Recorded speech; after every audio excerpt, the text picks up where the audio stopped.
কবরের কথা আজ নেই যে স্মরণ, ভুলে গেছে কত আগে কাফন দাফন।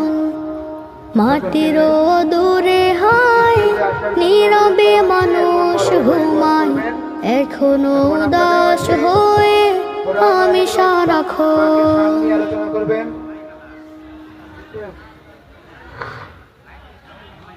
এখন কোরআন ও আহলে বাইত পাক নিয়ে আপনাদের সম্মুখে ওয়াজ ফরমাইবেন জনাব মাওলানা মোহাম্মদ আরিফুল ইসলাম কাদরি সাহেব।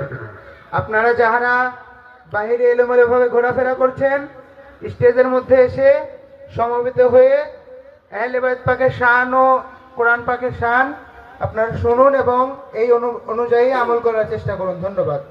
নারে তাকবীর, আল্লাহু আকবার, নারে রিসালাত, নারে হায়দারি, নারে গৌস, আল গৌস ইবনে আল গৌস সাজ্জাদ নাশিন হুজুর পাক হযরত সৈয়দ শাহ ইয়াসুফ আলী আল কাদরি আল বাগদাদি, ছোট হুজুর পাক কিবলা কাবা হযরত সৈয়দ শাহ রুয়াইশদ আলী আল কাদরি আল বাগদাদি, জিন্দাবাদ, अंजुमाने कादरिया दीन इस्लाम জিন্দাবাদ।